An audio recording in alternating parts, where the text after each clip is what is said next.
Special recruitment drive বা SRDৰ জৰিয়তে নিয়মীয়া কৰা সমগ্ৰ শিক্ষা অসমৰ ঠিকাভিত্তিক শিক্ষকসকলৰ সমস্যা আজি মই SRD শিক্ষক কল্যাণ মঞ্চ আৰু সদৌ অসম প্ৰাথমিক শিক্ষক সন্মিলনীৰ লগত আলোচনা কৰি তেওঁলোকক এইটো কথা স্পষ্ট কৰি দিওঁ যে এই SRD শিক্ষকসকলৰ দৰমহাক লৈ কোনো সমস্যা সৃষ্টি হোৱা নাই।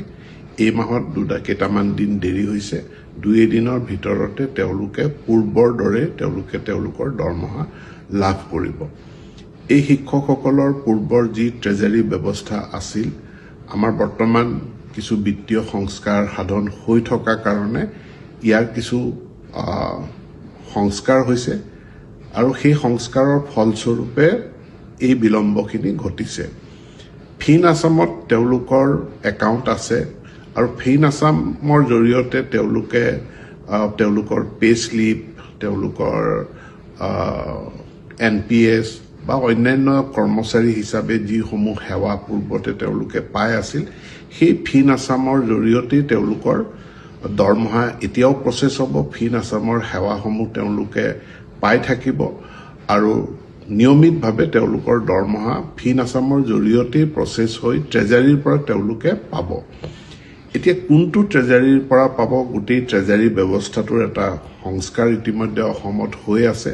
গতিকে পূৰ্বে তেওঁলোকে নিজৰ জিলা ট্ৰেজাৰীৰ পৰা তেওঁলোকে দৰমহা পাইছিল আৰু এতিয়া এই মাহত তেওঁলোকে দিছপুৰ ট্ৰেজাৰীৰ পৰা তেওঁলোকৰ একাউণ্টত পাব। দৰমহাৰ আমাৰ নিয়মীয়া যিমান কৰ্মচাৰী আছে, সেই কৰ্মচাৰীসকলে যিটো হেডৰ পৰা দৰমহা পায় বা এতিয়া তেওঁলোকে পাই আছিলে, সেই হেডৰ কোনো পৰিৱৰ্তন নহয়। তেওঁলোকে নিয়মীয়া কৰ্মচাৰীৰ যি 01 হেড আছে ফিনেন্স ডিপাৰ্টমেণ্টৰ, সেই হেডৰ পৰাই তেওঁলোকে দৰমহা পাই থাকিব। ইয়াক লৈ কোনেও কোনো কাৰণত কোনো ধৰণে শংকিত হোৱাৰ কোনো প্ৰয়োজন নাই।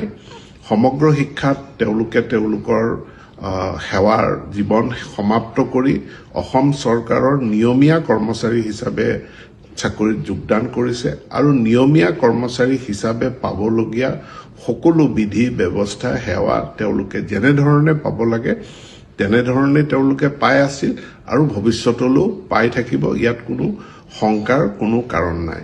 মই সকলোকে কেইটামান দিন ধৈৰ্য ধৰিবৰ কাৰণে অনুৰোধ জনাইছোঁ যে বিত্তীয় ব্যৱস্থাটোৰ কিছু আৰ্কিটেকচাৰ সলনি হৈছে আৰু এই আৰ্কিটেকচাৰ সলনি হোৱাৰ কাৰণে এইবাৰ আমাৰ 2 দিন বিলম্ব হৈছে, ভৱিষ্যতলৈ নহয়। আৰু পূৰ্বৰ দৰে তেওঁলোকে ফিন আছামত আছে, ফিন আছামৰ পৰাই ফিন আছামৰ সেৱাসমূহ লাভ কৰিব। ফিন আছামতে তেওঁলোকৰ যি বিল আছে বা তেওঁলোকৰ পে স্লিপ আছে, সেইখিনিৰ প্ৰচেছিং হ'ব আৰু ট্ৰেজাৰী মুডতে ট্ৰেজাৰীৰ পৰাই তেওঁলোকে নিজৰ দৰমহা মাহে মাহে লাভ কৰিব। ধন্যবাদ।